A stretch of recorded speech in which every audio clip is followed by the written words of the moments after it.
Settled?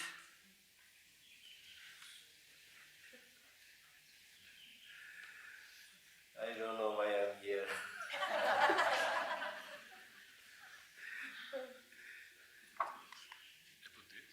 No need. I'm not into this.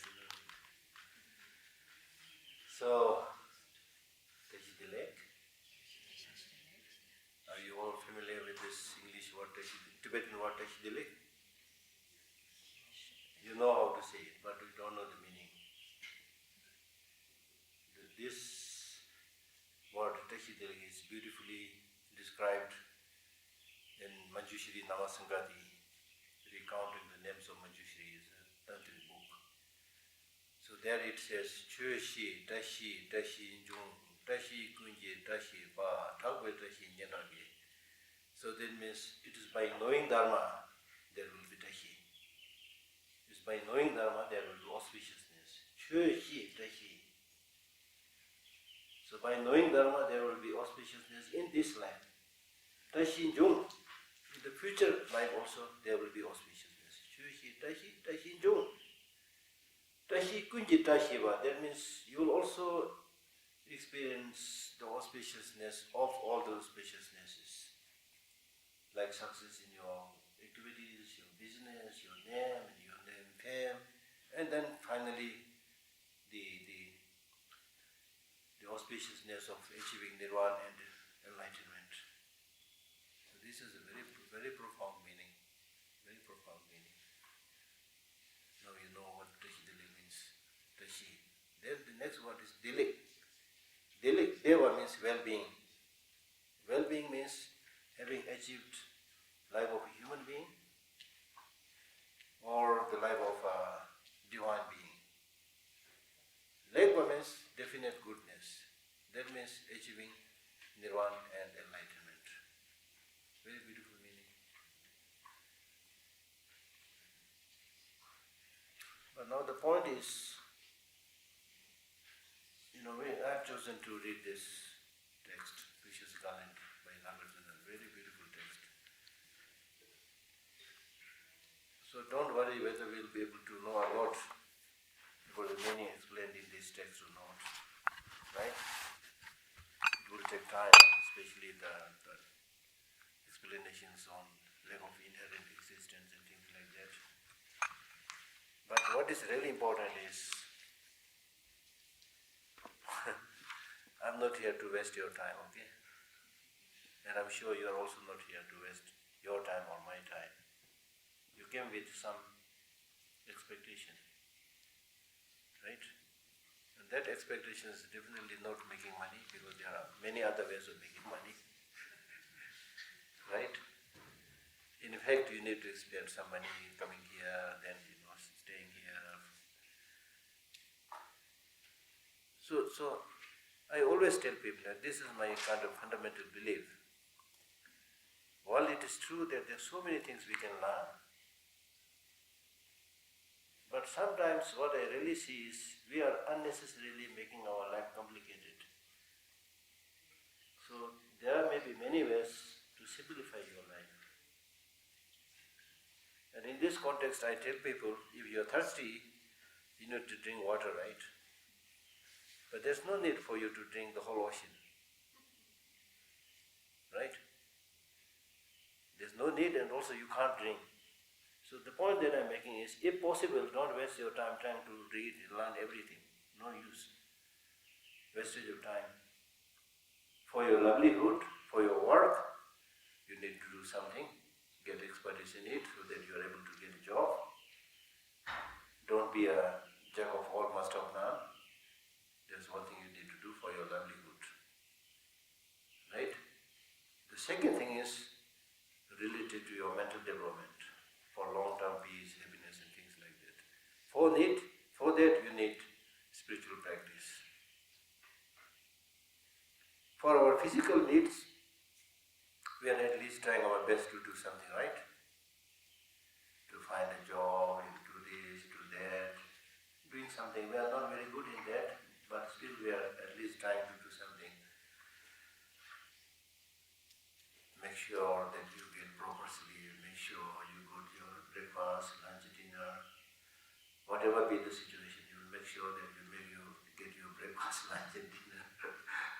and then you do some yoga and physical exercises also, right?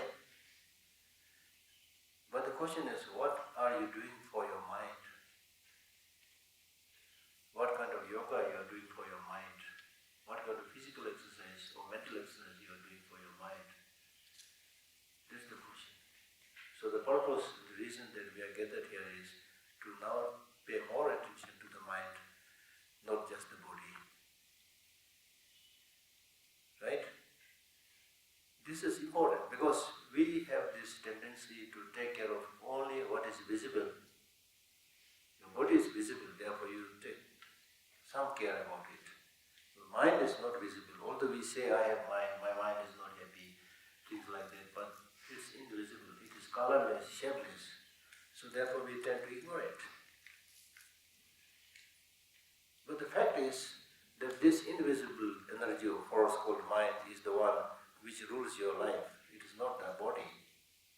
It is your mind which is your boss, which is dictating you all the time, where to go, where not to go, what to eat, what not to eat, with whom you should make friendship, with whom you should not make friendship. It's the mind that is doing the decision. So your mind is your boss. Agreed? And if your mind is your boss, that is not the issue. The issue is what kind of mind?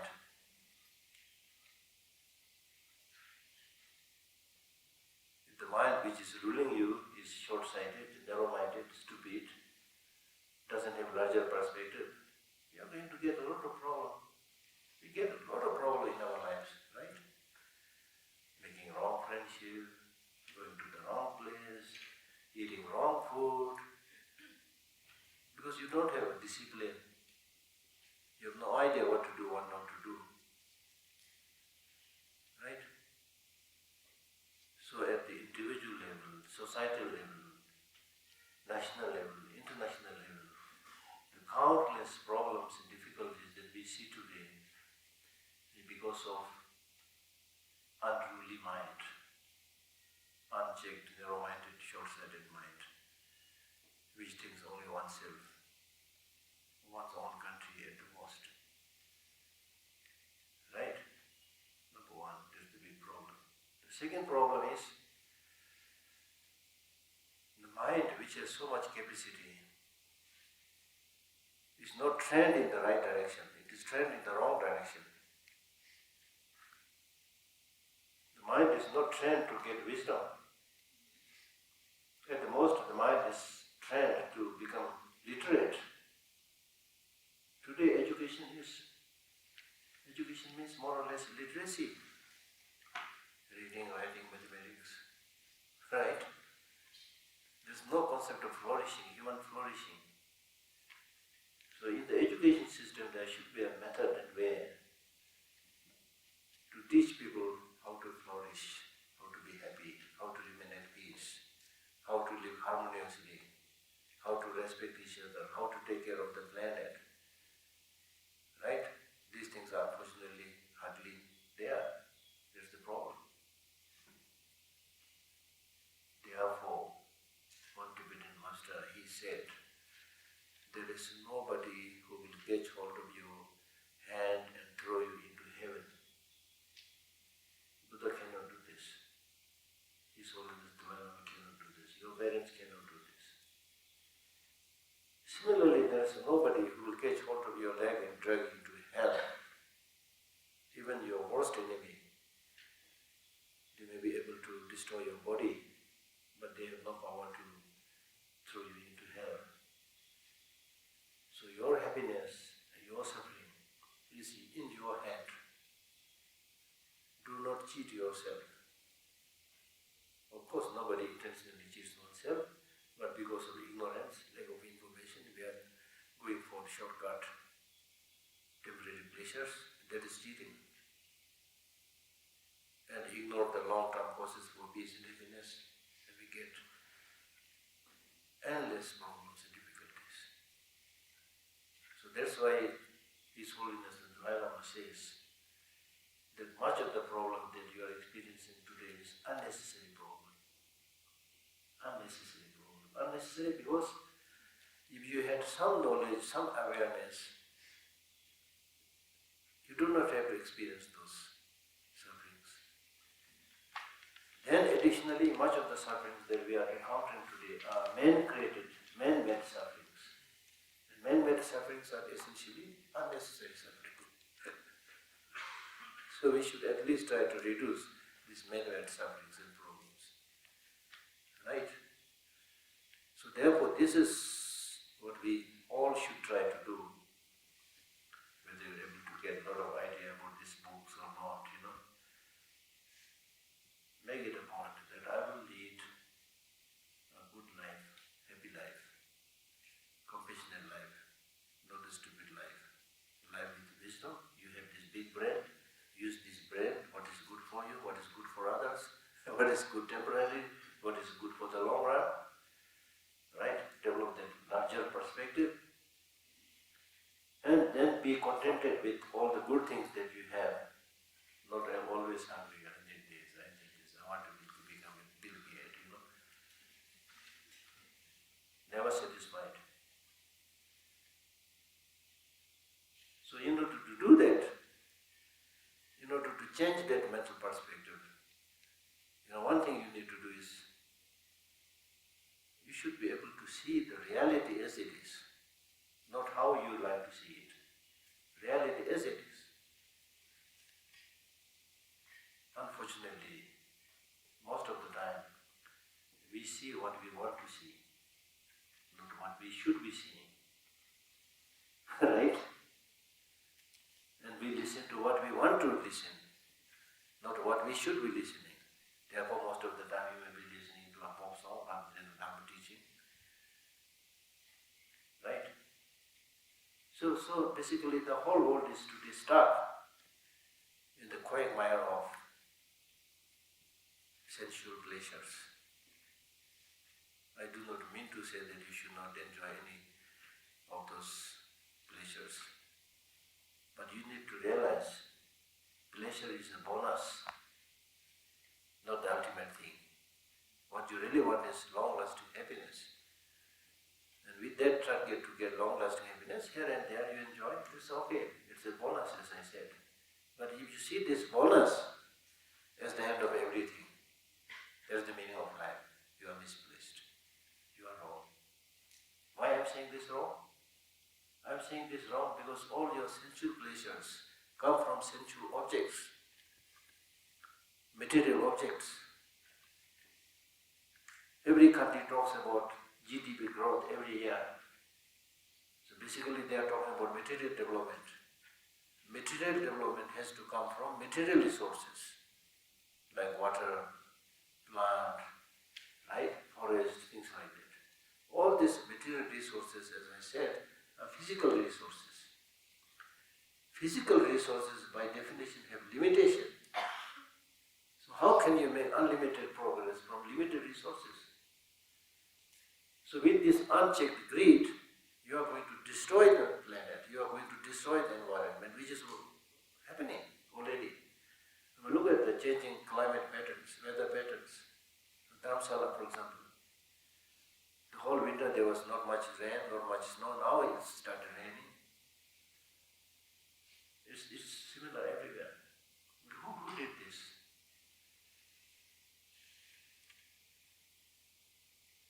The so-called intelligent human beings played a big role in this. This is not created by tigers and lions or snakes. Human beings, because we have smart brain, and that smart brain is, as I mentioned, not trained in the right direction, it is trained in the wrong direction. Right? So therefore we amplify the negative emotions like greed and so forth. And in this pursuit to have that long-lasting, material accumulation, you end up destroying the very source of those material achievements. Am I right? If you think I am right, what we need to do is implement, practice. Because I have always been telling the source of the is ignorance, as he said in Buddhism, which is of course very true. I add one more to that. And I say that it's not only ignorance but also inaction. For example, you study Dharma, I have studied Dharma. We may not be enlightened, we may not know much, but we know a lot.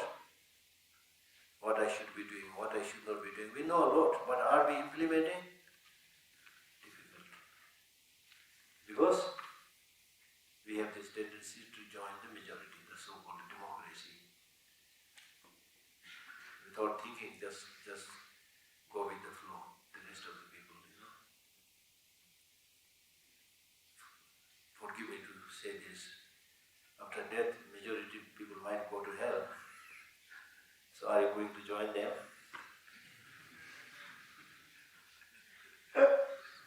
Something like that. Sorry to say that. Right? So majority is not the issue. The issue is, what is the right thing to do? That's why thinkers like Mahatma Gandhi came up with this notion of non-cooperation. The least that you can do is don't cooperate with bad activities, bad things, bad organizations. Just to give you a small example, all this junk food that we are supplied from those big markets, and we keep on sitting there complaining, oh, these big corporates, they are selling all this. But who are buying this?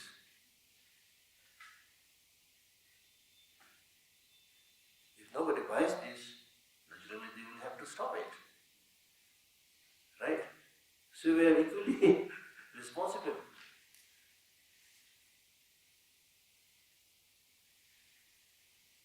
Right? So therefore, this text, basic text, many texts by Nagarjuna, they are written to his friend, king. The king who has to look after the subjects and deal with day-to-day problems. So he, in this kind of text, he gives a profound Dharma teaching as well as how to lead a good life. So therefore this is very important. And don't expect that you will know everything with this just one course. I myself also don't know. I know a little bit which I'm sharing. So important is next time you read more commentaries, do more homework. You're not just a small school kid, You're already, most of you are highly educated, So homework, do yourself. As the Buddha said, I have shown you the path to Nirvana. Nirvana is up to you. Nobody can keep on doing the spoon feeding, You have to do your homework. You have to study, you have to drag your brain. Then you will know. So the point that I'm making is, to make a long story short, this text is basically saying how to develop a larger perspective which sees the reality as it is. Because much of in fact all our problems and sufferings arise from ignorance. And how to get rid of this ignorance, that is what he's teaching here. So in Buddhism, when we say ignorance is the root cause of suffering, can you explain what do you mean by that ignorance? Can you explain? I know many old Buddhists are here.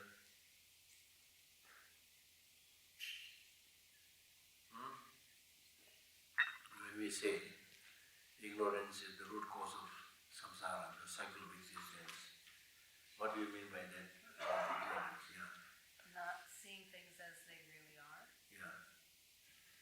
Okay, not seeing things as they really are. So what when you say not seeing things as they really are, what is the real mode of existence? What is the real way things exist as they are? That's emptiness, but that's a big deal. Yeah, that's correct answer. Not seeing things as they are is correct answer. But when we say not seeing things as they are, what do you mean? You need to explain it.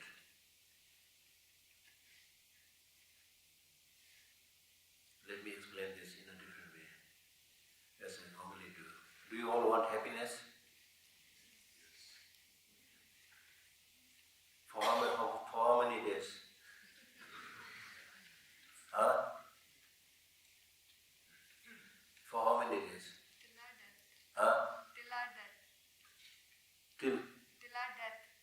till you are dead. After that you don't care, you don't believe in future lives. So anyway, please ask this question again and again, all the time. I want happiness. And I want happiness, not for 1 day, 2 days, I want happiness as long as possible. For this life, for many lives to come.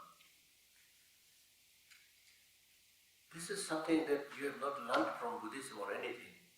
This is there. It's a kind of inborn inclination. And you are able to answer this correctly when I ask this question. You want happiness? Everybody says, yes, sir. How many days? Then you smile and laugh, meaning that no, it's not a question of few days, as long as possible. Right? Remember this. Right now you are sitting and listening carefully, so you are able to give the correct answer. The problem is in your daily rushed life, you act as if you don't want even happiness. Forget about long-lasting happiness. You act as if you don't want even the ephemeral happiness. Right? So therefore you need to tell yourself repeatedly, I want happiness. I want happiness as long as possible. Now in order to, when you say this, number one, what do you mean by happiness? You said you want happiness. What kind of happiness you want? Free from suffering. Huh? Free from daily suffering. Free from daily suffering. Daily suffering, what kind of daily suffering you are having? I'm joking. So you need to ask this question repeatedly. What is happiness? Happiness means physical happiness, mental happiness. What is physical happiness? Physical happiness means the elements are 4 or 5 elements are in balance. There is no fever, no headache, other physical illnesses. Number one. Now here also, whether you are physically happy or well or not is dependent upon how you live your life. It may have to do a little bit with your genes, as many people say, but they say genes can be changed. So just focus on this. Forget about going into this very profound philosophical text. Just focus on this and do those things, practical things. Right? So if you really want physical happiness, what should you do now? You need to be very careful with your lifestyle. And what is your lifestyle? What is your food style? Do you eat a lot of sugar? Do you eat a lot of junk food? All these things that I'm saying doesn't look like a Buddhist teaching. You should know all this. I'm only concerned because we know so many of these things, but we are not practicing. I'm getting sick. Now small kids, many small kids are suffering from late speech. They say because of junk food. Elderly people equally eat a lot of junk food. What is junk food? What is junk food? Huh? So what the Buddha is basically teaching is don't eat junk food. Don't eat junk food for your body and don't eat junk food for your mind. Negative emotions are junk food. So for your physical well-being, stop junk food. Can you stop that? Forget about, as I said, forget about these different philosophical practices. Can you stop junk food? See, not much response. Because you are thinking, Geshe is just saying, I can't part myself from that piece of chocolate or something like that. Chocolate is not so bad. Coca-Cola and all those things. So can you reduce it if you can't stop it? You need to reduce it. If you really want physical well-being, mental well-being, you need to, as I said, do something. Otherwise everything will be back to square one. You come and listen to teaching and then say, the teaching was so good. Then next year again you come for another teaching, that was so good, the master was so good. So You are the same person. This is the problem in the whole world. We all want to change the world, but nobody wants to change themselves. Therefore, somebody said, yesterday I was intelligent, I wanted to change the world, but today I am wise, I am changing myself. Because when we say the world is a whole, individual is the part, individual means part. So unless the parts change, how can you expect the world change? So you all need to be like, after listening to such teachings, you all need to be like emissaries of peace, of harmony. Whatever you learn from here, you should practice as much as possible and share with others who are at least willing to listen. Then the world can change. Right? So junk food, as you know well, junk food means the packaged food with a lot of sugar and a lot of salt. And mainly sugar, so much sugar is there. Reduce it. Your blood pressure will go away, diabetes will go away, many things can change. Do some exercise, it's in your head. And yourself, without taking any initiative, any exercise, then you get sick, keep on eating junk food, get sick, then go to the hospital. And unfortunately in the hospital, so many doctors are just looking for patients' money. We don't have compassionate doctors everywhere who really wants to heal you, treat you. They will say, oh, if you just go for one treatment, they will say, oh, you have this problem also. It may be there, maybe not there, but they want to find something to get money. Unfortunately, this is the case. So the most important thing is not to go to a doctor. Most important thing is don't get sick. Can you do that? You know, to do that, you need to first find out what is your physical problem and what are the causes for this physical problem. Sometimes many people unnecessarily right in the morning get some headache, things like that, because of using too much butter or oil, things like that, you know.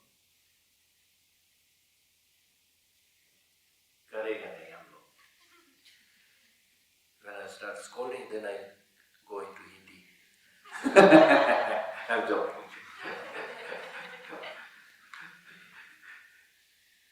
So the point that is taught in this text is all our problems arise from ignorance. Ignorance means not just ignorance, there are two types. One is lack of knowledge, and the worst in that is not just lack of knowledge, but a misconception of reality. Is that clear? Misconception of reality. Now when we say misconception of reality, what is reality? Reality is that everything is interconnected, interdependent.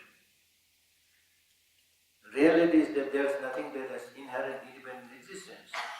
That's reality. But do we think like that? No, we tend to say, oh, it's the me who is the center of the universe. I don't have to depend on anybody. Especially when you get angry and say, how dare you say this to me? The me that is existing from its own side, and you get so stupid. And especially if people call you, oh, he's such a brave person. You don't hesitate to jump in front of a ballistic missile, so stupid.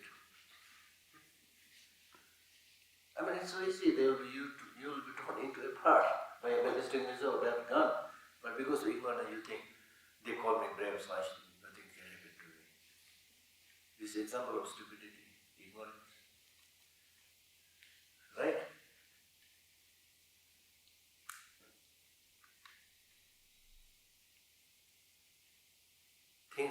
All conditioned things are impermanent. There is reality. But we tend to see things as permanent. I am permanent, I am going to live forever. You ask this question to even a very elderly person over 90 years old. Are you going to die soon? He might say, oh, I am going to die soon. Are you going to die today? Today maybe not. That's the problem. Everybody thinks I'm not going to die today, I'm not going to get sick today. Not realizing that anything happens because of this very fragile, transient, impermanent body. And if we understand this transient, impermanent, fragile body, How can you put everything in your mouth with this fragile body? अंदर का machine है ना, machine इतना वो नहीं है. The machines inside, they are not imperishable. So look at yourself, see your reality closely. How your body functions, how your liver functions, how your heart functions, how fragile they are. If you mishandle them, what kind of complication can arise? These things, you don't have to depend on a big book. There's so many scientific findings, documented. Just look at that. Then once you realize this, then be careful what you eat, what you drink, how much amount of fluid you are giving to your body, right? And I promise that your health will improve very easily. It's in your head. We were not able to do that. We're only talking. So, walk the talk. Walk the talk. Problems arise not only from ignorance but inaction. So these are the few things I really want to deliver during this gathering, hoping that you will practice it, change your life, become happier. Nobody can make you happy. You need to make yourself happy by taking good care of yourself. The sunshine will not see whether you are happy or not, you know. It will go by its own rhythm. But how you respond to that changing event situations, that is in your head. How people react to you, how the sunshine react to you, it is not in your head. Right? So don't cheat yourself. That was the point. So, therefore, now the key point. Ignorance means, number one, lack of knowledge. Because we don't study much, we don't reflect much. We study just some fun-loving fictional books and some other things, just waste time. We don't read the real stuff, right? And then after having read it, we do not try to implement some of the important things that you learn from the book, from the teaching. So number one, ignorance means lack of knowledge, so increase your knowledge. Number two, ignorance means not just lack of knowledge, but misconception of reality. Now this is the big subject that is being taught in this text. Misconception of reality, when we say misconception of reality, we are talking about fundamental ignorance that blocks our consciousness to see the reality as it is. Now the reality, because of not seeing the reality as it is, you get all kinds of problems, difficulties.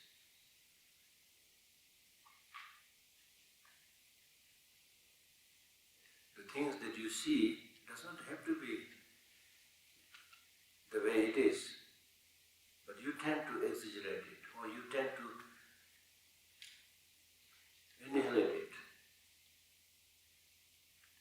Things that is there, you tend to say it's not there. Things not there, you exaggerate and say it is there. People you like, you exaggerate and talk about their qualities very highly. People you don't like, you talk about the bad things, belittle, denigrate those qualities. That's the problem. So what this text is saying, don't do that, see the reality as it is. Now when you see the reality as it is, there is nothing that has inherent, independent, intrinsic existence. That is the point. Nothing that has inherent, independent existence. Although there is nothing that has inherent, independent existence, but our ignorant, stupid mind tend to see oneself and others as having inherent, independent existence. Don't we? Because for us, if I say you don't exist inherently, then that means you don't exist at all. Contrarily, if you say I exist, that means I exist independently. Hindi में बोलता है ना, मैं तो अपने ओर से होना चाहिए. अपने ओर से नहीं होगा तो उसमें कोई charm नहीं है. You know, I was once giving a public talk in Moscow. I was saying something like this. Then when I said there is nothing that is inherent independent existence, there was a young man, he was really jolted. He said, if things don't exist inherently from their own side, how can I love my girlfriend? Which is a very, very, very good response. Because when you talk about somebody that you like, that you fancy, like a girlfriend, you tend to have somebody there with whom you can always love. And that girl or boy never changing. We expect something like that. That's not the reality, things change, then you get shocked, oh, divorce.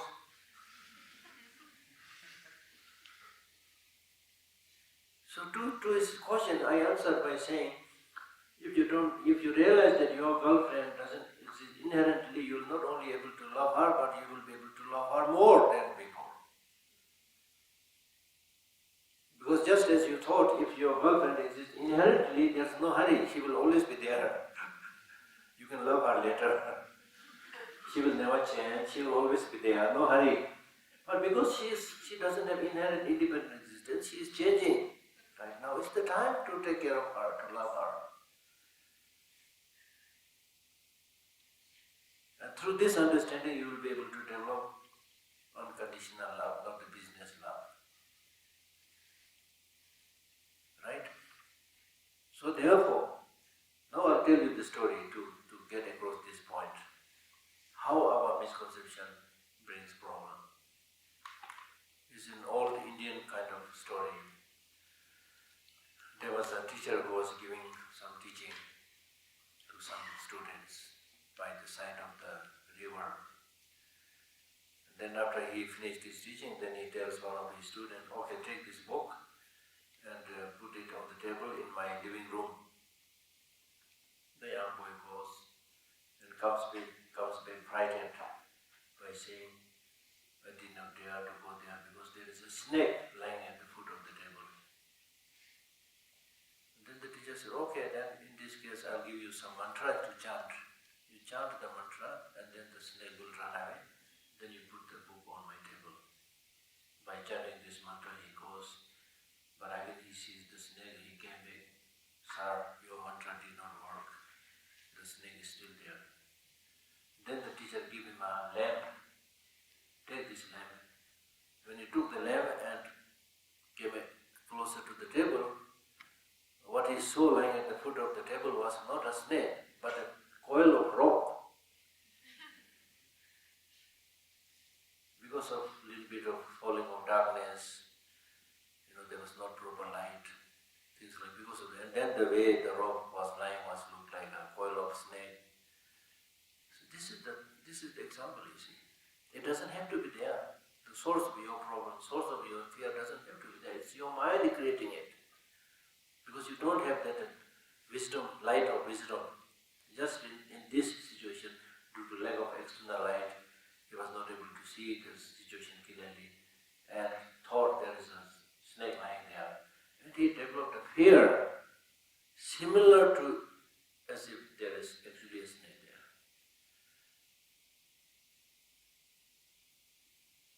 Amazing example, amazing story. So in your life also, much of the fear, much of the problem that you experience are because of your imagination, your hallucination. This will happen to me. There are some people, what will happen to me? If I get sick, how can I take care of myself? There's a number of people who are like so absorbed in this kind of apprehension, problems that are even yet to come. And if your frame of mind is not good, then if somebody looks at you, you'll also read that negatively. Why she's looking at me? Why this one is smiling at me? You get angry. Or you develop attachment, whatever, you see.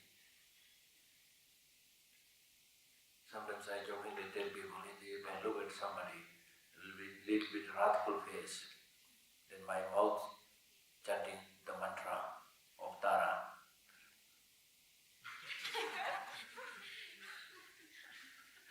person might think he's really cursing me, saying all the bad things to me. You see, which I'm not doing. Right? So much is dependent upon you, how you see things.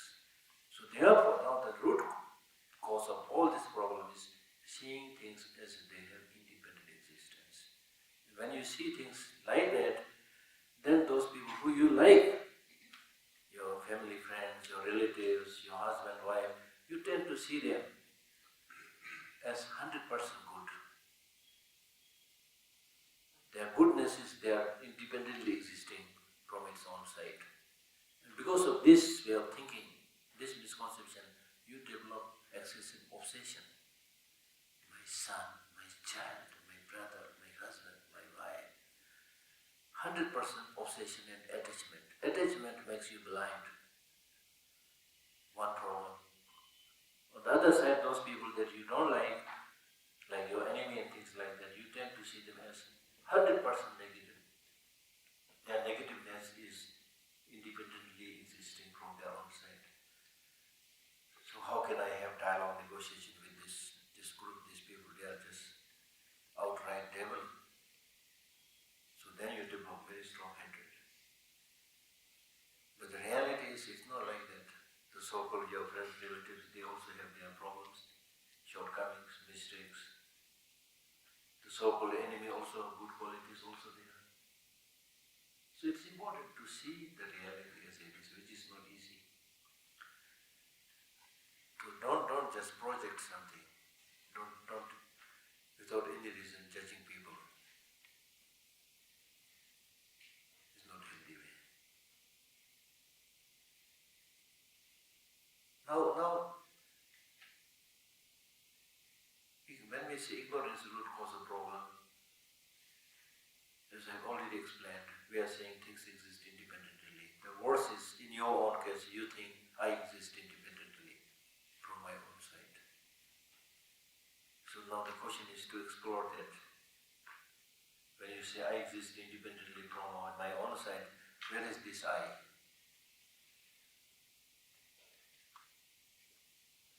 Is this I your body?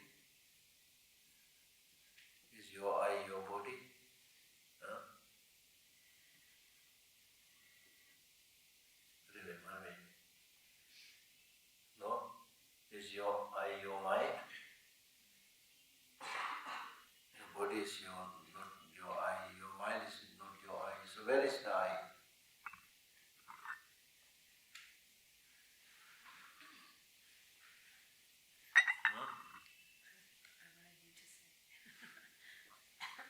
Where is the I? Very, very complicated. So in Buddhism we don't believe permanent soul. Yes. It's funny, but I think of the mind creates the I, even if there is no I. Mind creates everything, not just I. As I mentioned, everything is result of mental projection. Right? It's mental projection. And based on this mental projection, you tend to think there is an I existing from its own side, something that you must take very good care.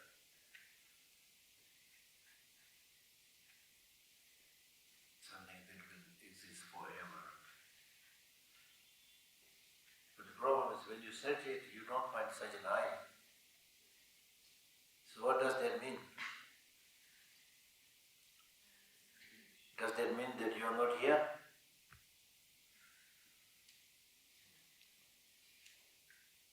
You are here, definitely you are here. So you are here conventionally, in a nominal sense. In a conventional sense, you are very much here, but you are not here as you tend to think. You've been thinking that I am here, existing from my own side. If that is true, then when you search it, you should be able to find it. Where is it? In the body, in the mind, in the combination of the two?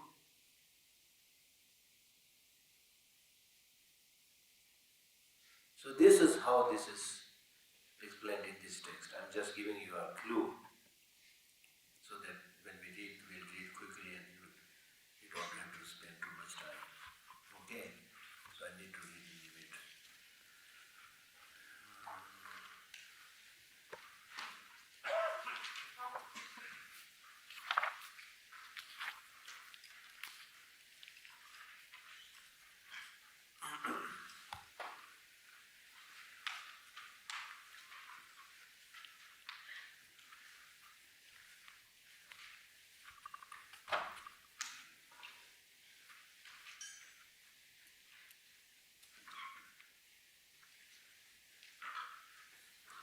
Chapter 1 is on higher rebirth and highest excellence. That means Nirvana and enlightenment. Precious Garland and advice for the king. Title in Sanskrit, Rajapari Katha Ratna Mali. In Tibetan, Javola Tamchawa Precious Garland, which is an advice to the king.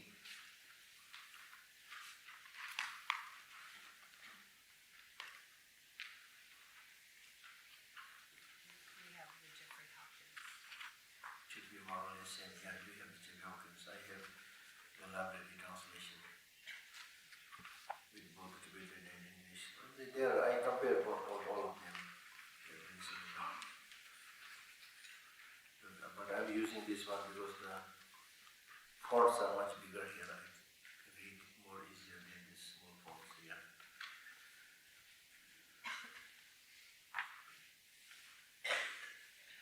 I prostrate to the Buddhas and Bodhisattvas.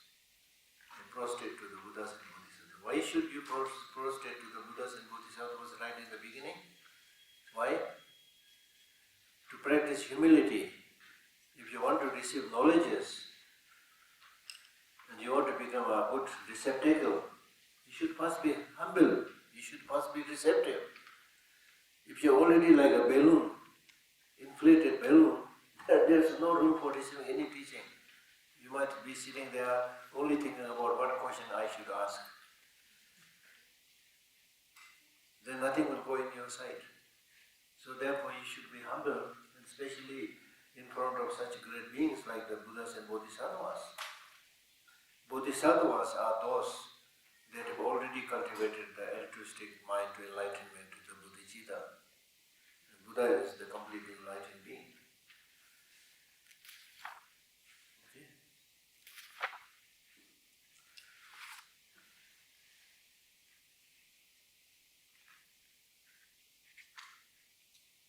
Now, while explaining the text, in order to really enter into the explanation of the text, there are some protocols.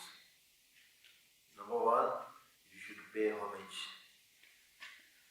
Number two, you should make a promise to compose the text.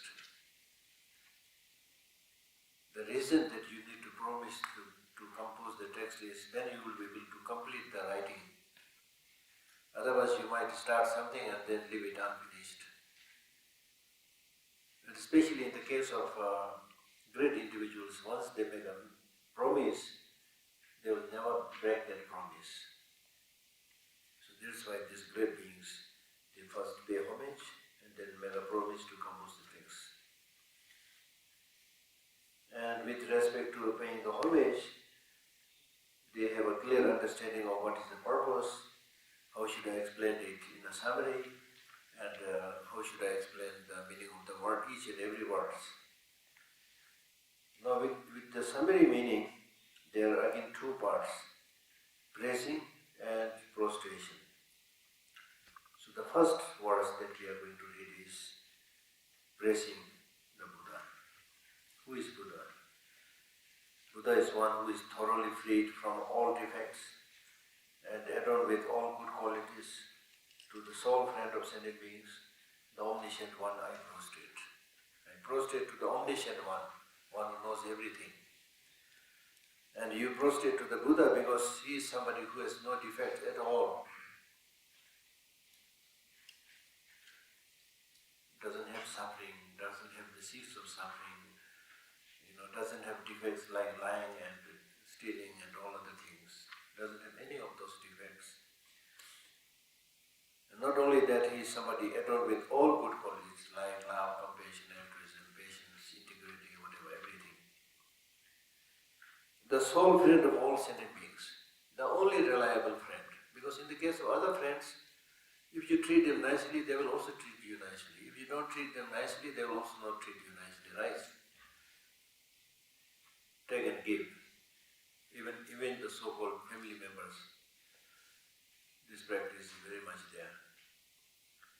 But in the case of the Buddha, whether you help them or not, whether you praise them or not, they will always be there to help you.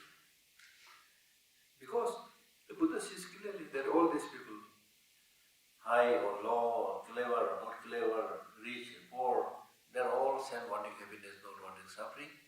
They're all same in experiencing all kind of problems, difficulties. So because of this, he develops that compassion towards everybody. Just like a mother takes care of all her children, whether they are naughty or gentle or whatever. But in fact, this is the reason why we take care of ourselves. We all take care of ourselves, not because you are special, but because by nature you want happiness to not want suffering. Therefore you take care. The sole friend of all sentient beings, the omniscient one, I prostrate. Now this is not easy to understand. Is it possible for you to accept that Buddha is somebody who is without any fault, who has all the qualities, who is omniscient? Can you accept that easily? Not. Honest. Not easy. But can you at least accept that there are people who are much smarter than you? Can you accept that if you boil the water, it will become hotter and hotter and reach a boiling point? Can you accept? So you need to understand these things like that, you see. At one go, you said to somebody who knows everything, oh my goodness, this is just big lie. You might think like that. But also, the meaning of knowing everything, not necessarily knowing how to count cell particles. There is one teaching in Buddhist epistemology where it is mentioned that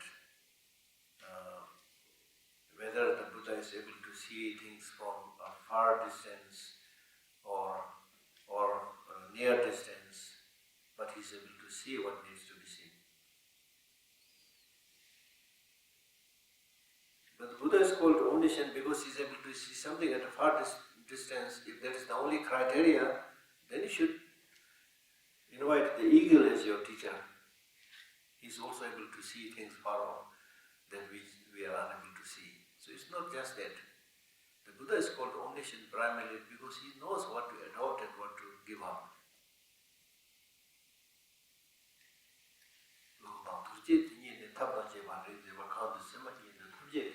Not so much because he knows everything.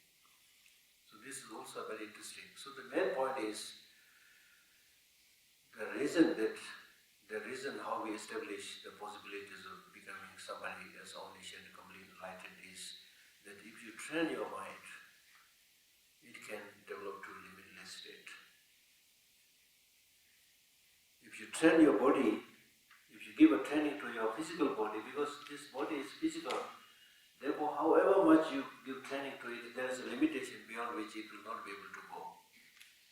For example, if you are the world's number one in long jump, still practice it, you might be able to make some improvement, but it will never happen that this person is these days now jumping from one mountain to another mountain. Have you ever seen a world's gold medalist, number one in long jump, jumping from one mountain to another mountain? Have you seen something like that, heard something like that?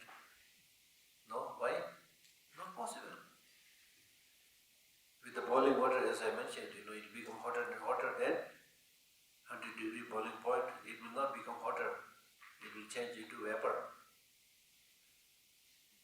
Because you are dealing with physical, material objects. But in the case of the mind, it's not physical, therefore it's not like that.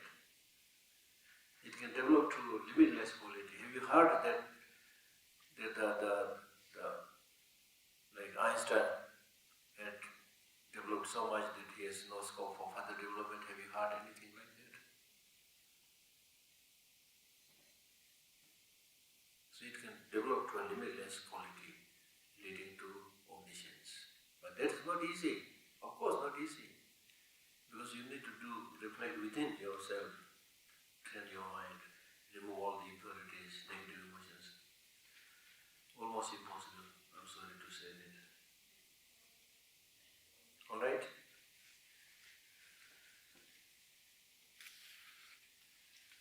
So in short, he's paying homage to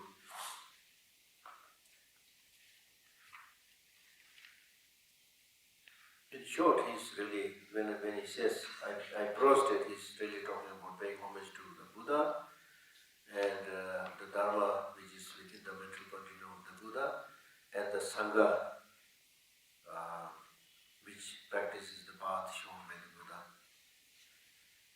Therefore, according to the Buddhist practice, taking refuge to Buddha, Dhamma and Sangha is the foundation of all your practices and all your learnings.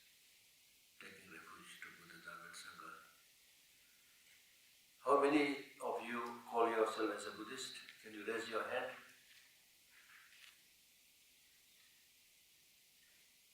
Okay, I'm not trying to convert you, but I'm just asking.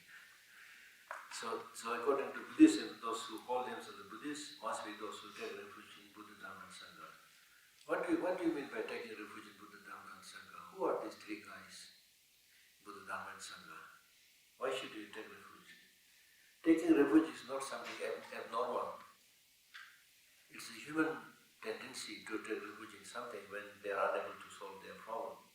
For example, when it was raining, you take refuge in umbrella. Long ago, men lived in the cave. They are taking refuge in the cave. Then at 12:30 or something, you will take refuge in your lunch. It's in the human nature. When you have some problem to be solved, you take refuge in someone else, something else. So here in this case, as a spiritual Buddhist practitioner, we are talking about taking refuge to Buddha, Dhamma and Sangha. Then in this case, the reason that you take refuge to Buddha, Dhamma and Sangha is that you have a lot of problems, a lot of sufferings. And these sufferings primarily are results of negative emotions, like anger, jealousy, hatred, and so forth. And you want to reduce them. In order to do that, you need to rely on a person who has that knowledge, who can show the path. So Buddha is the teacher, and his teaching is like a medicine. And the Sangha is like the nurse or the compounder. When you are physically very sick, then you need a doctor, you need of course medicine, then you need somebody to take care of you. Similarly, you are mentally sick now, very sick. Are we mentally sick? Nobody likes to accept that. But how dare I say I'm mentally sick? You know? So anger, jealousy, attachment, these are sicknesses, illnesses, kind of from the larger perspective. Right? So with this desire to reduce these negative emotions and reduce suffering, you take refuge in the teacher, the Buddha, who is like a physician or doctor. And then Dharma, which is like a medicine, and the Sangha, which is like the nurse or your relatives who take care of you when you are very, very sick. So that's the reason.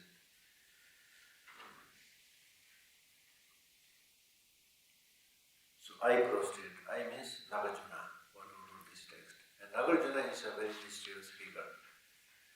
He was prophesied by Buddha himself that such a great person will come after 400 years after his passing away.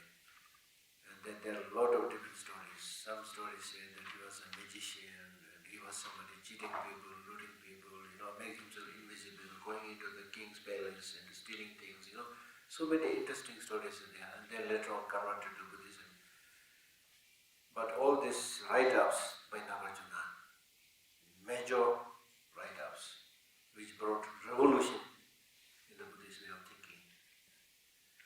Because after Buddha passed away, there was like a kind of confusion, especially with this teaching on lack of inherent existence. Many people, not even some of the Buddhist followers, they said, things exist, so why should we say things don't exist inherently? And then the non-Buddhists, they started, saying bad things to the Buddhists, saying that they don't accept inherent existence, that means they are nihilist. So there was really no footing, no ground to hold the Buddhist teaching. Then Nagarjuna came and explained everything and made it so strong. Right? So it's very, very important. That's why he is called as the second Buddha. Second Buddha. So he is paying homage to Buddha, somebody who really knows the reality in its conventional form and in the form of the ultimate reality. And he has eliminated the obscurative afflictive emotion and also the fault of obscuration to enlightenment.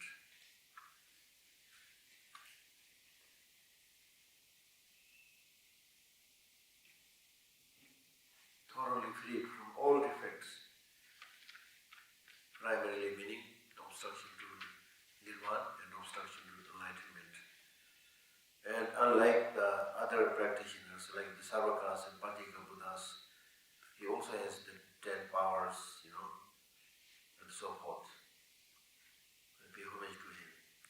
Then not only that, when the line reads, the sole friend of all sentient beings, is saying that not only he has these great qualities, not only he has removed all these qualities, but he is somebody who is very strongly motivated by compassion to help all sentient beings.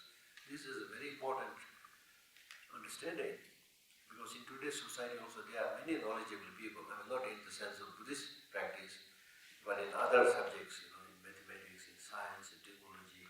There may be many clever people who has not a lot of knowledge about different things, but most of these people don't have compassion for people. They might invent a nuclear bomb to just get money and don't care whether people are killed or not. Ballistic missile, all these things created by intelligent people. They lack compassion, right? So Buddha was not like that. This is very important. That's why one of the main focus in Buddhism is a harmonious development of head and heart. Development of head means, yes, it's important, you get precise knowledge of many things, especially how to reduce suffering. And that must be supplemented, combined by altruism, compassion. Very, very important. If you don't have compassion, then I pray that people remain illiterate all the time. If you remain illiterate, you might suffer personally, but you may not create much problem in the society. That those people who have some kind of knowledge, they are able to say, they are able to write, they bring all kind of problems in the society, not the illiterate people. Right?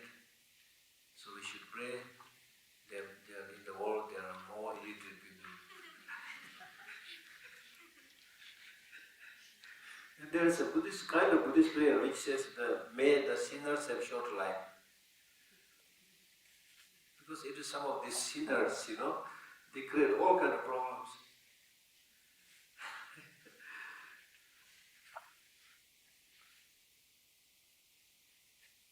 Next is promising to compose the text. O King, for you to practice Dharma, I will teach whatever is wholly virtuous, for it is in the vessel of excellent Dharma that practice of Dharma becomes possible. So he is saying that because he's written this text for his friend King, so he's saying that, okay, for you to practice Dharma, I will teach whatever is wholly virtuous. So by this he's saying that in this text I'm primarily talking about how to achieve, the life of a human being, or achieve nirvana and enlightenment, what are their causes, what are their fruits.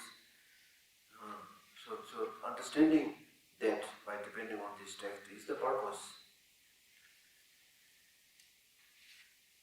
And by realizing that, and then by making it familiar with one's mind, and finally achieving human's life and definite goodness is the essence of the purpose. And these are all related to each other. So in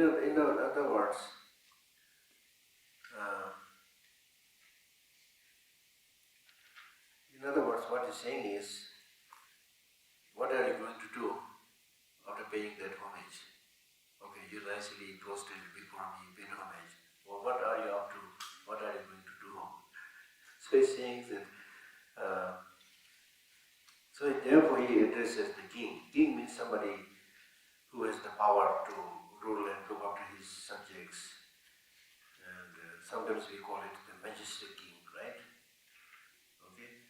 So calling by the name of the majestic king, he is saying that I am going to give you a teaching which is good in the beginning, good in the middle, good in the end. Like compassion, for example, good in the beginning, good in the middle, good at the end. It will never be the case that compassion is good for one day, not good for other day. So all these teachings, that is good for the beginning, good for the middle, good for the end, good for oneself, good for others. I am going to give you holy virtues. I am going to give you this kind of teaching. Holy virtues means a teaching based on which you will not fall into samsara, cycle of existence. And that's the meaning of Dharma. Dharam kare to Dharma. Dharma means which will hold you, a practice which will hold you not to fall into lower state, bad state, negative state. So I'm going to give you that Dharma, that's what he's saying. that he is going to give is the 10 virtuous practices and the wisdom that is free from all kind of conceptuality, and the result of those practices, which is the state of a human being and a divine being, and the 3 states of enlightenment. The enlightenment of Sarvaka, the enlightenment of particular Buddha, and then the complete enlightenment. So to these courses, these 2 courses are explained here as the Dharma. So I'm giving this text so that you are able to actualize the fruits of these practices. And when you give a teaching, it is actually important to see whether those students who are there to receive the teaching are proper receptacles, right? Because if among the students, if they're really listening with great interest, then they'll benefit. If there's no just come by, just coming to McLeod Ganj and it happens and you just drop there, it's okay, you're right, but that's not the proper vessel. The proper receptacle or proper vessel is somebody who is really interested in Dharma. Interested in Dharma not in the sense because you're a Buddhist or things like that, interested because you really want to minimize your suffering, minimize your problem. So that's what he's saying.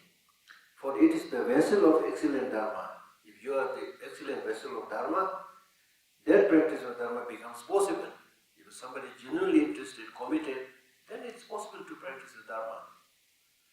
So therefore he is saying that you are the one who is the right receptacle, king. That's why I'm giving this to you.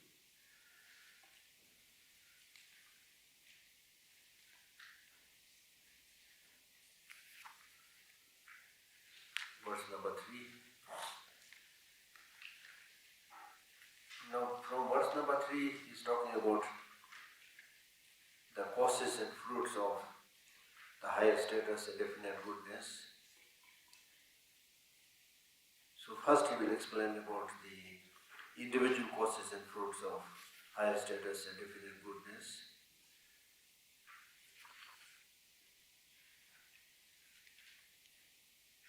And then here first he speaks about the stages of the 2 dharmas, 2 teachings. Out of these 2, the higher status and definite goodness, what are the stages of practice? So he's saying, first the factors of higher rebirth, then of highest excellence. As it is after attaining higher rebirth, then highest excellence gradually issues. That means, even if your ultimate objective is to become Buddha, how are you going to become Buddha if you don't first attain the life of a human being? How are you going to practice it? So therefore it is important to understand the importance of this human life. Do you understand the importance of human life? What is the special thing with human life as opposed to animals? What is the special thing? The way in which we think. The way in which we could create pollutions in the world. Well, I'm talking. we do that too.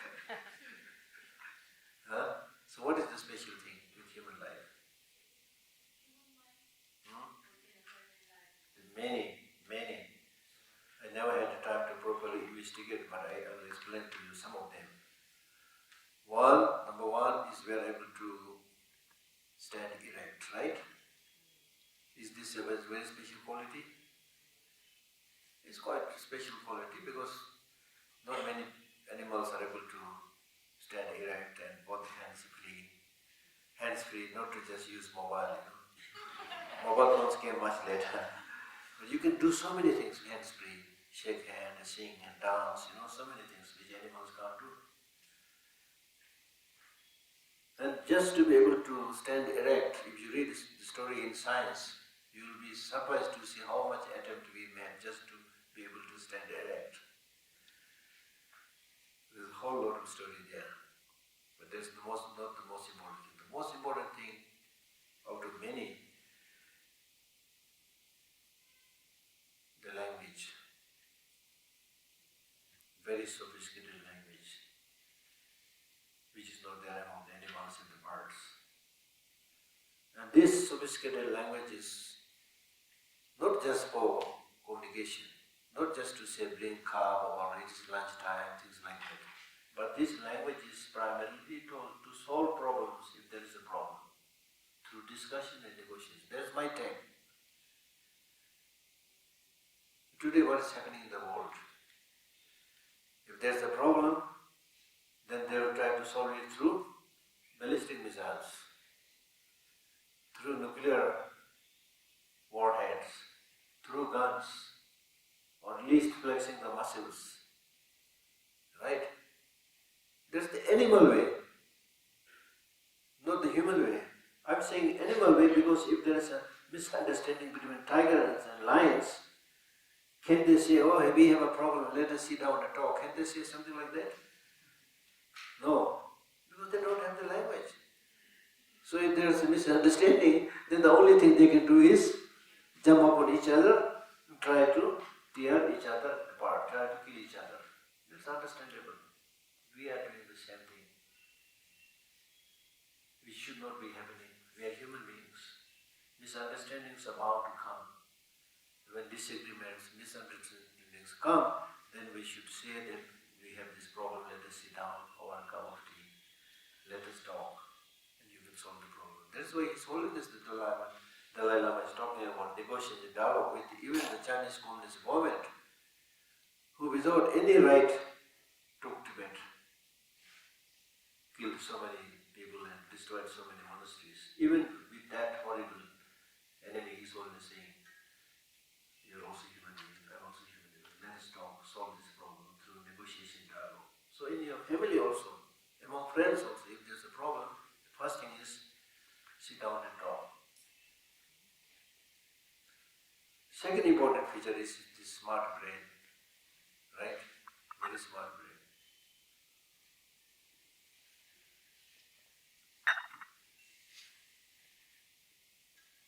Now this smart brain, if you look at the process of development of the brain, after the birth of the child is not even able to say mommy or papa or mama. They are not able to say that. Why?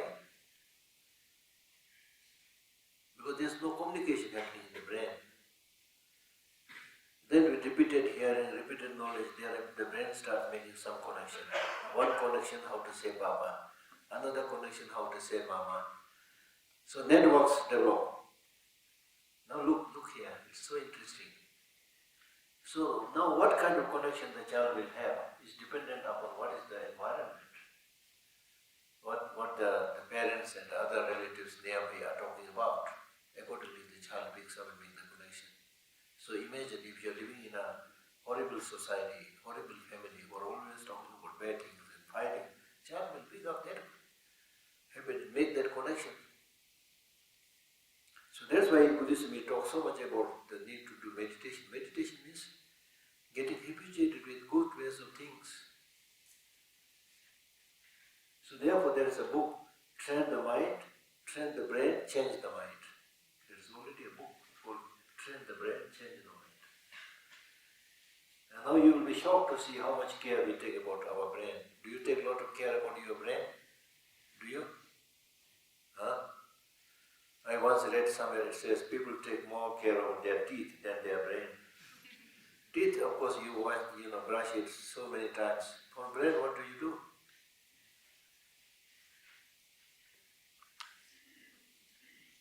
So now we are not talking about like invisible realm. We are talking about visible form.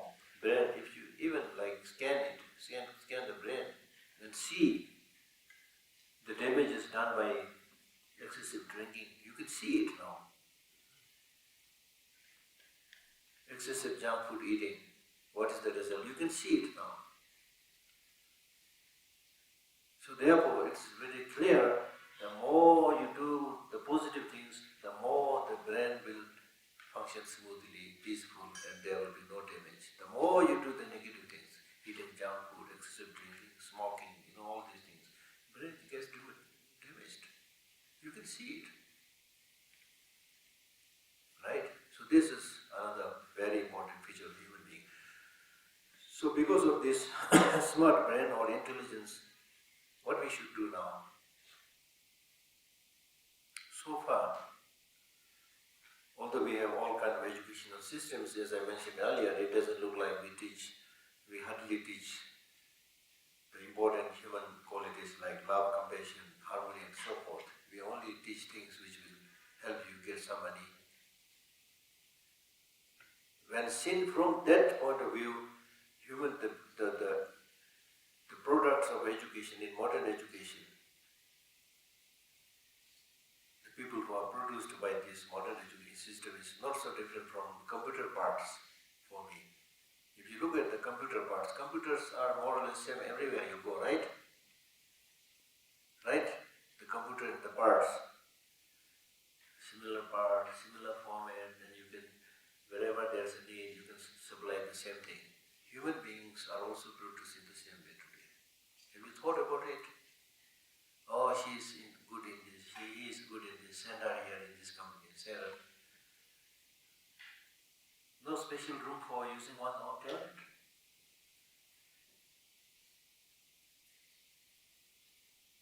Right?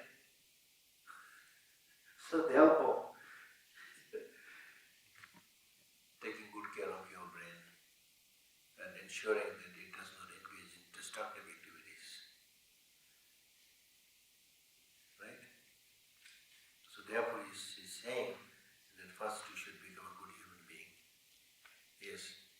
Geshe, before moving forward, can we know the connectivity between the brain and the mind, so that when you talk about mind, how can we have the clarity on that? You can reserve this for the question and answer session. Okay? Which I'm going to start very soon.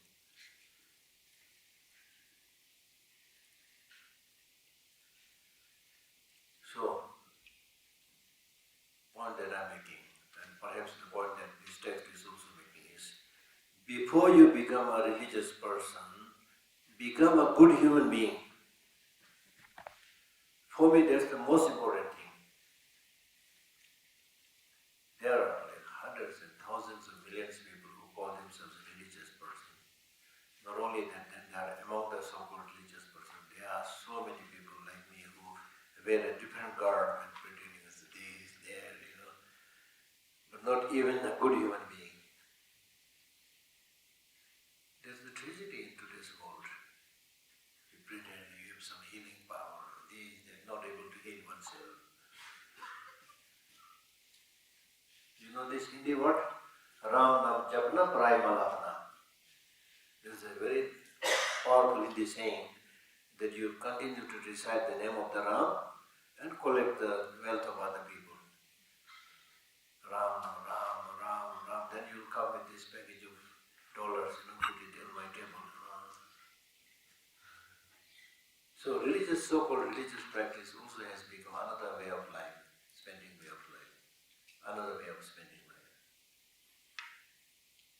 Right? So at least those people who call themselves a religious person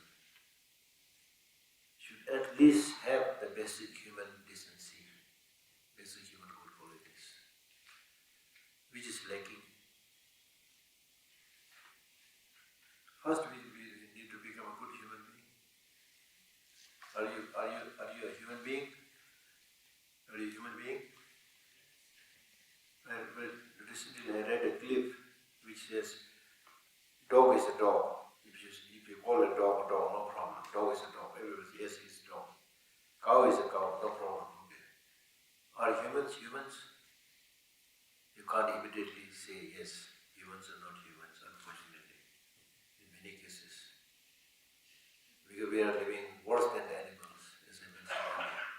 And the classic example is all this amount of pollution, water pollution, air pollution, created by the so-called intelligent human beings, not by tigers, lions, and snakes.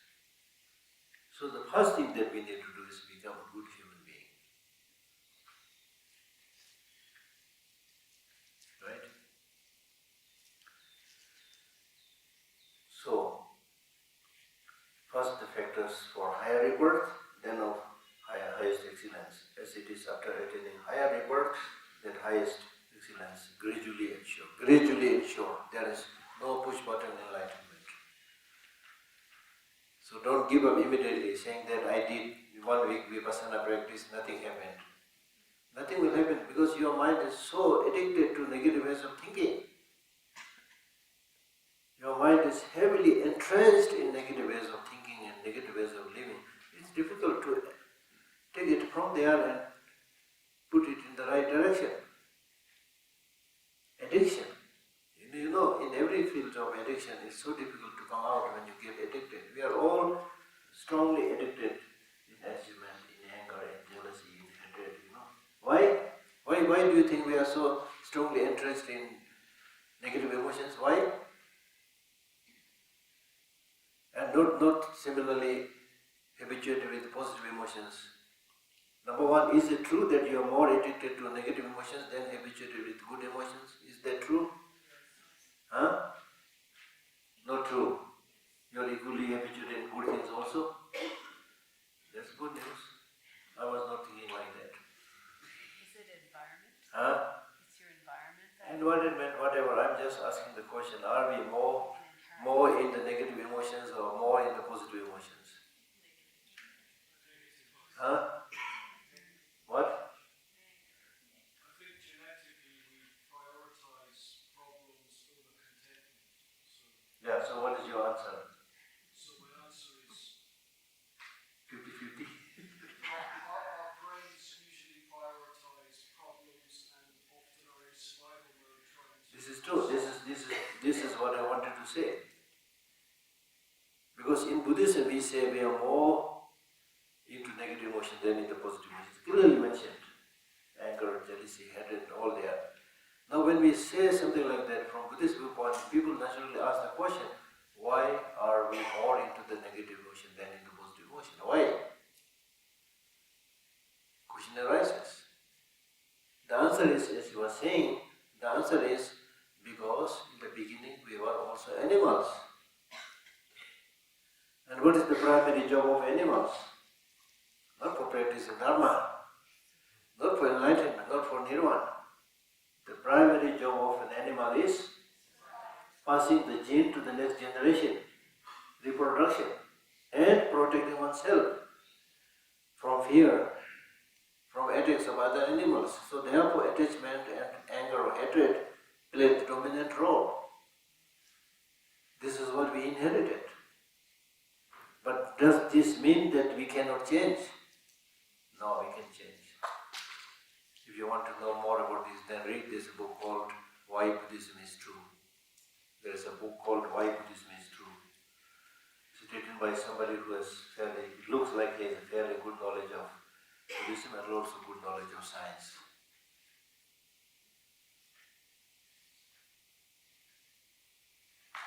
Okay, now ask some questions then.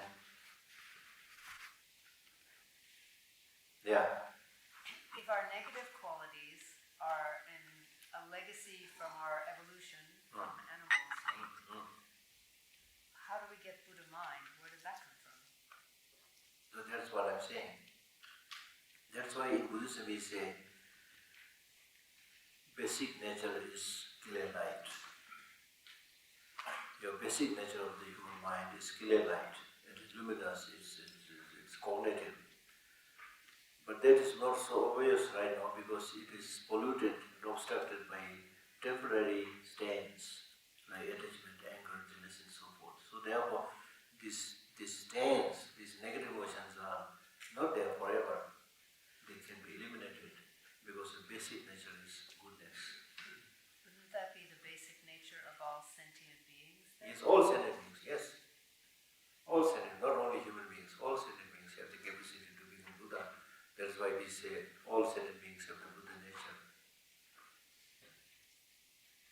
Yes. Just that animals are more stuck in negative emotions. Huh? You just said before that animals are more stuck in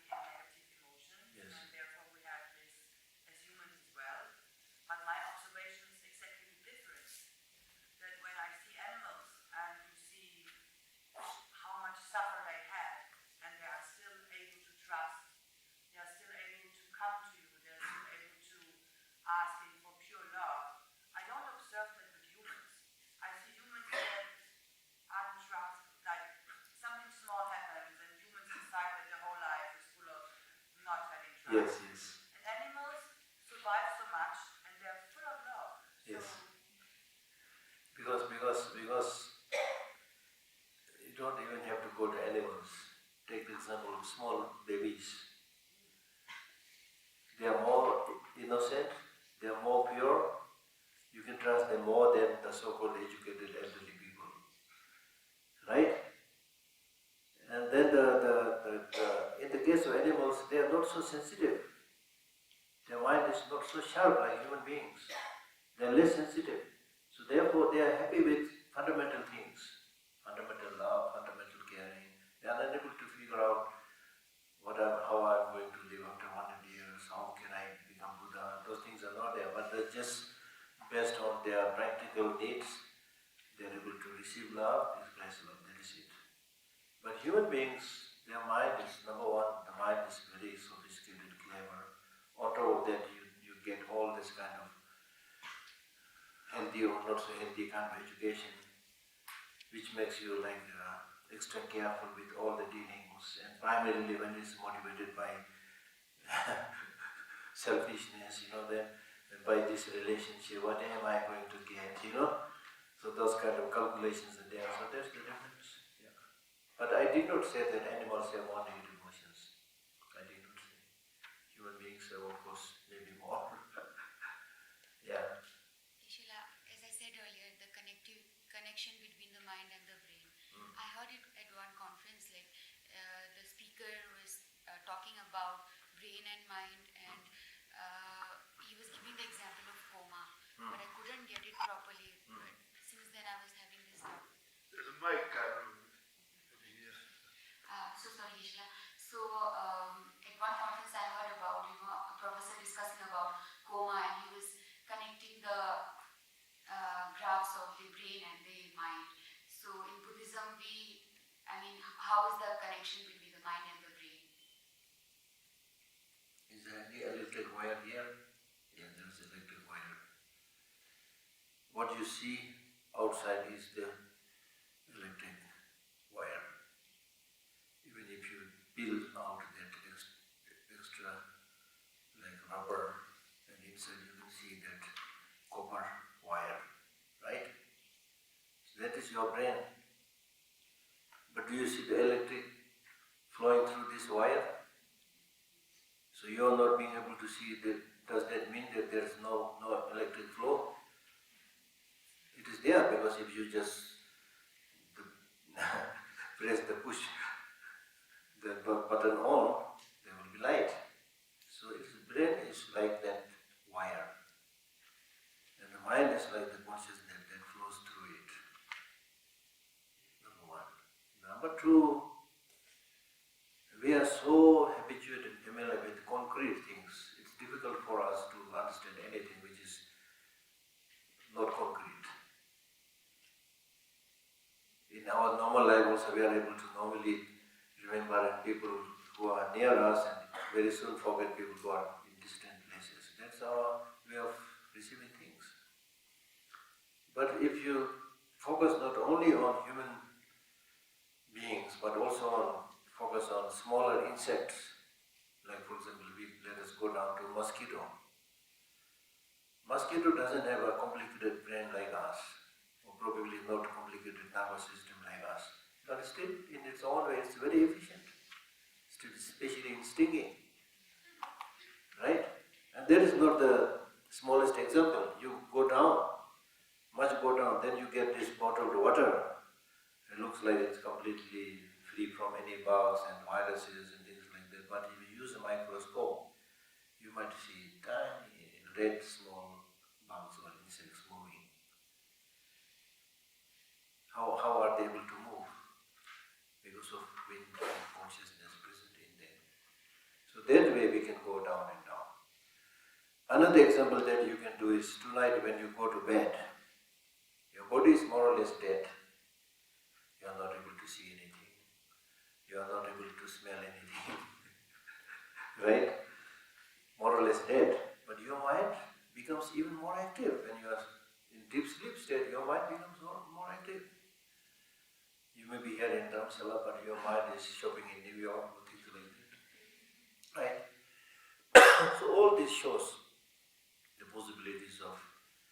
non-physical entity called mind, subtle mind. Now this is proved today, not just this kind of examples, but there are like thousands and thousands of people who remember their past life.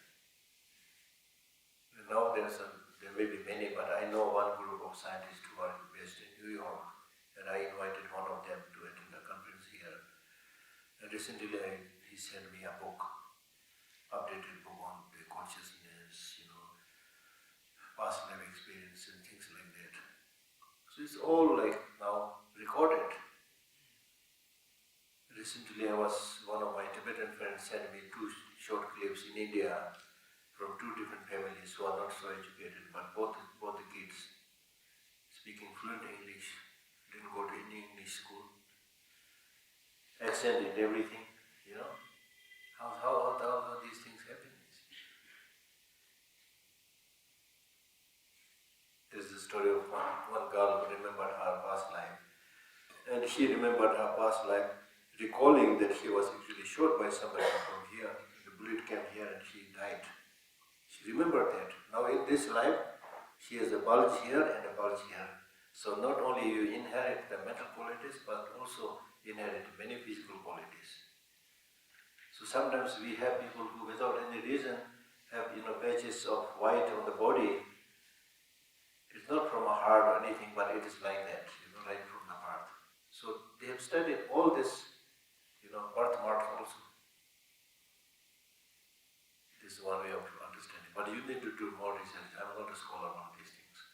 Another example that I can give you is, we talk about future life, which means after you die. But in order to explain this example, I talk to people, your yesterday is your past life.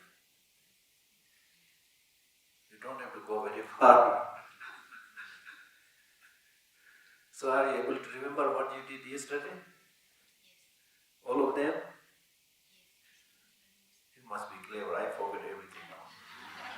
Suffering from dementia. Yeah, so many people recall, many people may not be able to recall. But do you recall what you did last year? Not properly. Exactly. So that's why those people who remember their past life, young people, the scientists did experiment with these young people. And those people who are able to recount their experiences are in the age group of 4, 5, something like that. Not when they become very old. Because 4, 5, when too small, they are not able to say. Too old, then they forget. You see? So otherwise, they have just newly arrived from past life. So they are able to share these things. So therefore, before I forget, what is important for us, what is relevant for us is, when you do Dharma practice, you should involve your mind, mental consciousness, not the sense consciousness. Leave an imprint on the mental consciousness, because it is this mental consciousness which is going to the next life, not your sense consciousnesses. And again here, ordinary people, they just mostly involve the sense consciousnesses, going around the temple, doing prostration, looking at the image of the Buddha, which is all good, but not involving their mental consciousness. Right? So therefore meditation, mindfulness is important. Okay? Next question. Can I just do a comment? Something I heard about the research with remembering past lives is that children who remember past lives are more likely to remember being men. I guess the theory why they said that is because men tend to die in traumatic ways more often than are remembered more. And so I don't know the source for this, but somebody was saying that people who have near-death experiences, on the other hand, are more 50-50 men and women. And because you have a near-death experience. And also people who remember their past lives are mostly those who did not die a natural death. Yeah, a lot of the memories are being shot down in war or having something bad. People who died through accident, they are more able to remember that. But then it depends on practice and many other things. Yeah. But I talked to that scientist who was at Dharamsala talking about. And we had a discussion about why the young children, and because he's measuring this stuff scientifically, which has to be measurable, and they have to be children young enough not to demonstrably have any influence that might have fed into them. However,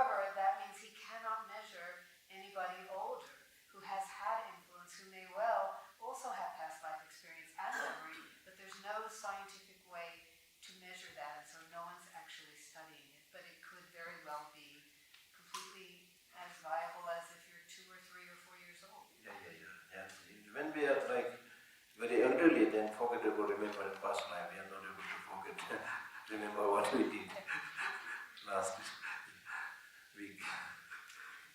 Okay, yes. Dave.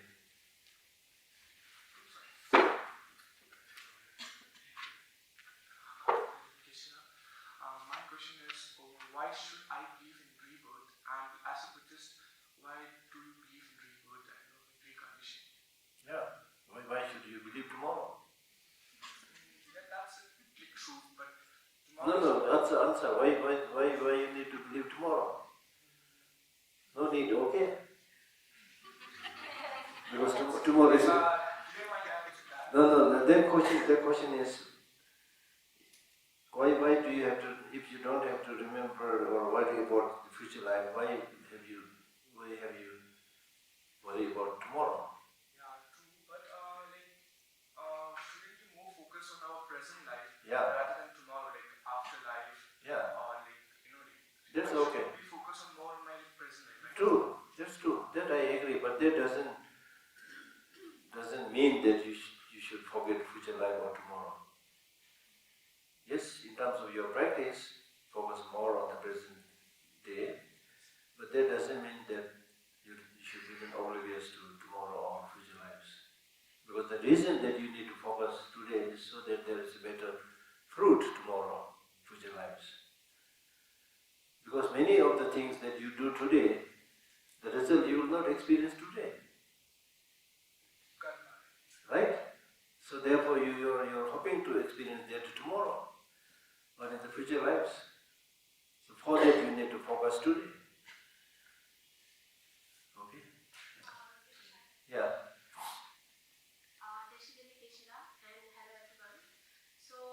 My question is that earlier you asked that whether we all are seeking happiness. So we are actually, everybody is seeking happiness. So if we are like, if there is only happiness, how will we know that that is happiness without suffering? Like there is happiness because there is suffering. If you are happy, that's it.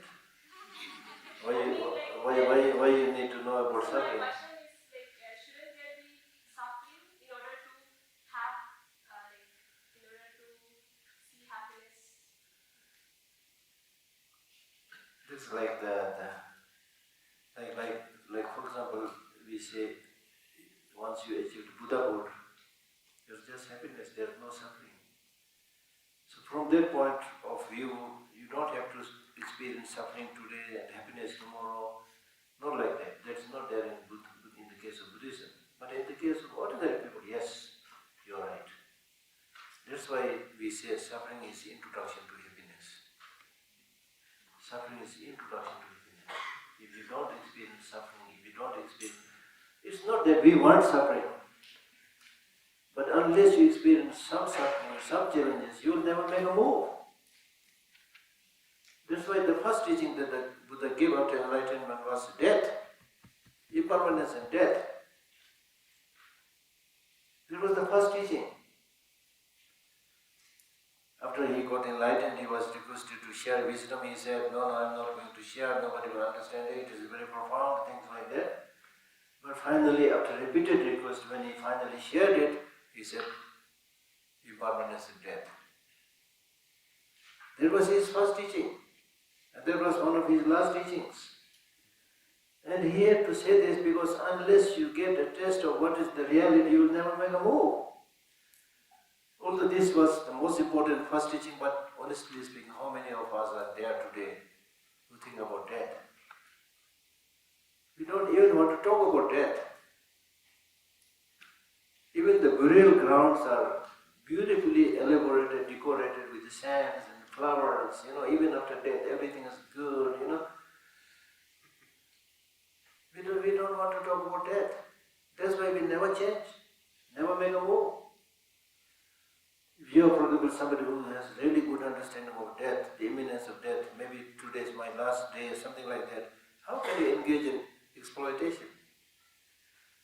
How can you engage in black marketing? How can you engage in cheating? If you are somebody who is going to die tomorrow, can you do all these things? No. All these things will automatically stop and cease. never think about this. We only think about planning. Okay, I need to build this house, buy this make this swimming pool, buy this car. You are only planning to stay forever. So that's why we don't make any progress. So therefore the only hope is that you have a lot of suffering. From there you might be able to understand. There are many, many people all over the world who learn something much better in their life after having went through all kind of ups and downs. Married these women thinking I'll get happiness, it doesn't get there. Second marriage doesn't work. Third marriage doesn't work. And then this building doesn't work. Move to America doesn't work. Move to Europe doesn't work. Then about the end of life they learn, okay, I need to change myself, not furnitures. I need to change myself, not wives or husbands. We learn much later, unfortunately. Karma Sach, Karma Sach. This is the bitter truth. So therefore, Shantideva said, suffering is important to happiness. So therefore, some of the Buddhist teachers, they say, I should suffer, and suffer immensely. When you become sick and hospitalized, with a terrible disease, things like that, when you recover, then you get really some sense.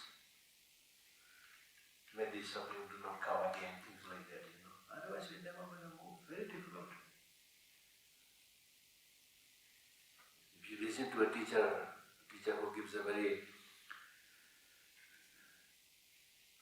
provocative or influential kind of teaching, you get a little bit moved on the spot. But it doesn't change your life. Difficult, not easy. But if you personally encounter a big tragedy, one of your dear, beloved family member dies, give you a jolt. Again, the jolt does not remain very long.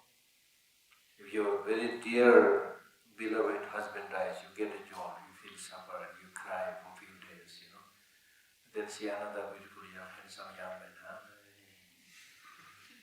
get married, back to square one. You never learn. Not easy.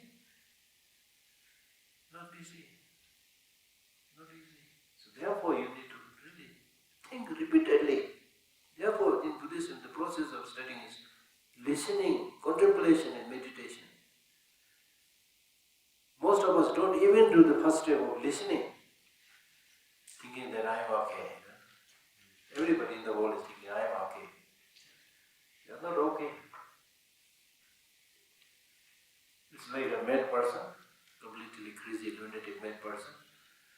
And you and I know he's a mad person, but he will say, I'm okay, I'm absolutely fine. That's what most of the mad people do. So it's difficult, very difficult to cure that person. So we need to know our own maladies, difficulties, how much problem I may encounter if I have excessive anger, if I have excessive attachment. Learn from your past experiences also. And with repeated thinking, hopefully you can change. Not easy, really not easy.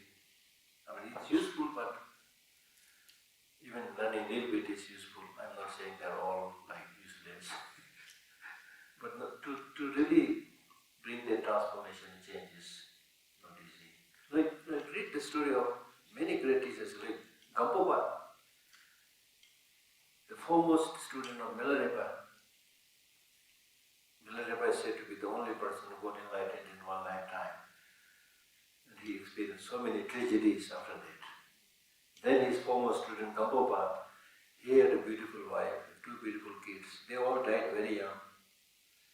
Then he really sensed the meaningless of human life, and then he decided to follow the footsteps of great teachers and practice.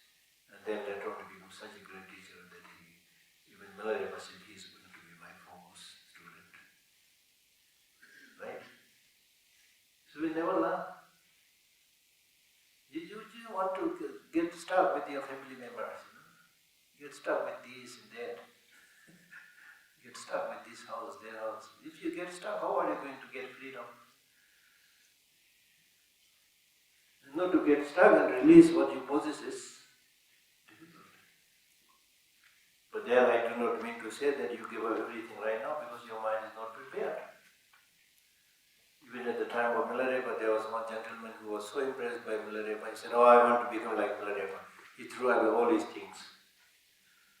Next day he started suffering because he is not mentally prepared.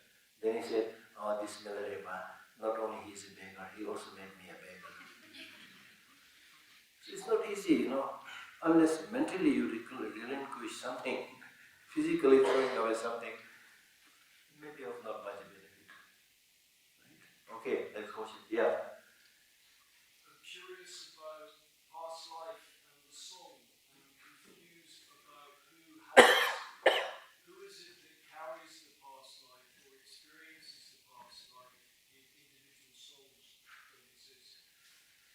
As I mentioned earlier, when you use the word soul, if you are talking about permanent entity, then Buddhism do not believe such a permanent soul.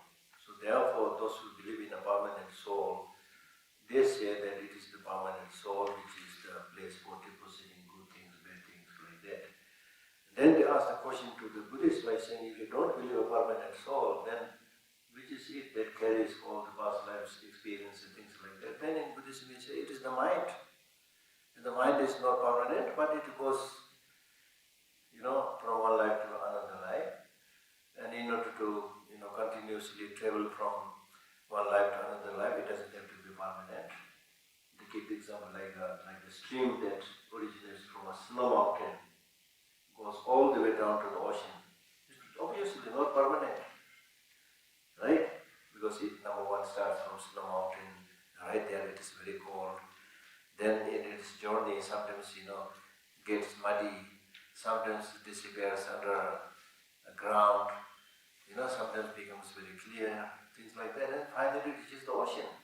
So similarly like that, the mind continues, and in its journey sometimes some improved, sometimes polluted, things like that. So it's the mind that inherits. That's why I was saying that when you do the practice, make sure that you do proper meditation and mindfulness so that it leaves an impact on your mind, which goes to the next world. So impact means make the mind habituated with good ways of thinking. So that good habit will continue. That's what I'm saying. Yes. My question is, as Geshe Lhakdor mentioned earlier, that before being a religious person, be a human, proper human. And as of my question is that why being religious when humanity already exists? We can get rid of we can clear our sufferings through humanity also. So why being religious? And if it's different, and why we choose the religious path and how to choose Because we are not good human beings, that's why we need religion. The reason that Buddha, in India, Buddha's story is related to stories in India. In India, around that time there were many what you call as principalities, or small villages and towns, all separated and ruled by different rulers. And then gradually one of the bigger village or bigger town, when they become more powerful, then captured another village, another town becoming bigger and bigger like that. Then when things were changing and becoming bigger and bigger, then the Buddha and other saints living at that time, they saw all the bad things happening now. Adultery, killing, all these bad things were happening. Then Buddha and many of these saints, they went into the forest saying, now society is really not healthy, let us go and meditate and find a solution for this. You see? So because human beings are not behaving as human beings, so therefore we need those spiritual practices, insights from people who thought about how to improve the human condition. So it's different, Geshe Huh? Lhakdor. What? Humanity and being religious is different. So is it related? Related, of course. Religious, spiritual practices are meant to improve the human lot. Okay. It can be done by human beings, not by animals.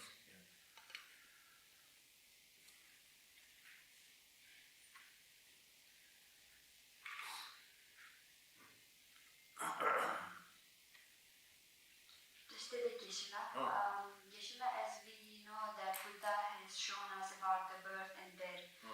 But I read a book somewhere where it said that Arya Avalokiteshvara in some sutra he has stated that there's no birth and death. So how should we comprehend it between these two contradictory statements?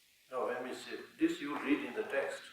When we say there is a death and birth, it is in the conventional sense, which you and I know there is a birth, there is a death. But when he says there is reaching a state where there is no birth, no death, then that is called state of immortality. You can reach that according to Buddhist teaching through certain practices like Buddha. There is no death, no birth. You can reach that state. Because birth and death arises again because of negative emotions. Once you remove, completely eradicate negative emotions and the seeds and also the imprints, then you can reach that. Not only Buddha, when you actualize the path of seeing, when you see emptiness directly, become an Arya, that means that the Aryas have completely uprooted illness, aging and death. It's possible. Hey, come on, it's possible. Not to get sick, not to die. Okay, one quick question. We have 1 minute.